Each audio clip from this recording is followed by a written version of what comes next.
Brought to you by NBC bearing, भारताची पहिली bearing उत्पादक।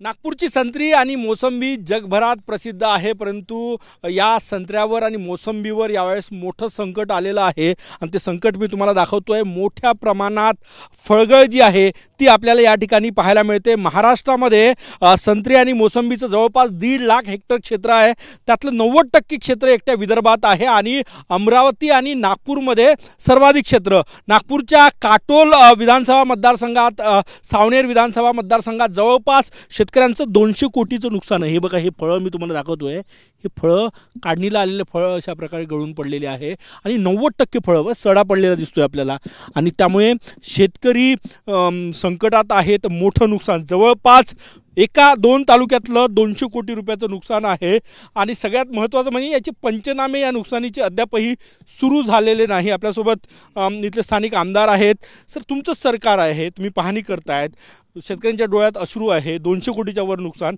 काय सांगणार? शासनाने मदत करण्याचे आदेश दिलेले आहे, जिल्हाधिकाऱ्यांनी त्या ठिकाणी आदेश खालती दिलेले आहे। कृषी अधिकारी त्या ठिकाणी फिरत आहेत। त्यांनी काल मला संध्याकाळी सांगितलं की 9000 हेक्टरमध्ये संत्र्याचं पिकाचं नुकसान आहे दोन्ही तालुक्याचं आणि 8000 हेक्टरमध्ये मोसंबीचं नुकसान आहे। फार मोठं नुकसान आहे आणि इतकं अतिवृष्टीमुळे तर इतकी गळ झालेली आहे की आता शेतकरी हवालदिल झालेला आहे, त्याला सुचून नाही राहिला आहे का काय केलं पाहिजे म्हणून। किती कोटीचं नुकसान आहे शेतकऱ्यांचं?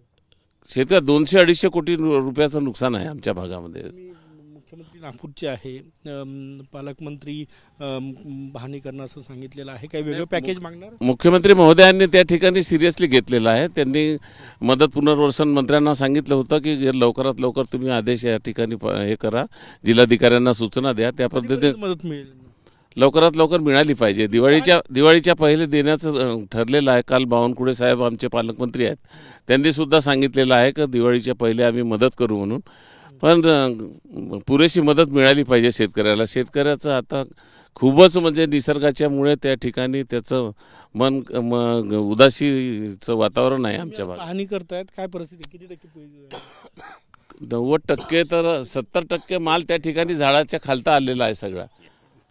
तुमची शेती आहे, किती नुकसान आहे? साहेब 90% झाला नुकसान। शेती 3 एकर आहे। काय मागणी आहे सरकारकडे? मदत पाहिजे ना साहेब। किती रुपयाचं नुकसान झालं, किती रुपयाचं पीक आलं असतं? साहेब 7-8 लाखाचं पीक आलं असतं। आता किती येईल? आता तर येतच नाही आहे, कमी एकदम 25%च राहिला। हीच परिस्थिती आहे। इथले स्थानिक आमदार शेतकऱ्यांच्या व्यथा जाणून घेण्यासाठी आल्या। परिस्थिती मी तुम्हाला परत एकदा दाखवतोय, जे पीक काढणीला आलं असतं, लवकरच बाजारात आलं असतं, शेतकऱ्यांची दिवाळी साजरी झाली असती, परंतु आत्ता ही परिस्थिती आहे की काढणीला आलेले फळं मी तुम्हाला दाखवतोय। बघा, ही सगळी फळं जी आहेत ही फळं गळणं सुरू आहे आणि आता शेतकऱ्यांनी करायचं काय, हा सगळ्यात मोठा प्रश्न आहे आणि त्यामुळे मागणी आहे की लवकरात लवकर पंचनामे व्हावे, कारण की अजूनही पंचनामे सुरू झालेले नाही असं म्हणतात आणि शेतकऱ्यांना दिवाळीच्या आधी मदत मिळणं गरजेचं आहे। कॅमेरामॅन सचिन सयामसह Gajanan Umate, TV9 Marathi, Nagpur. Brought to you by NBC bearing, भारताची पहिली बेअरिंग उत्पादक।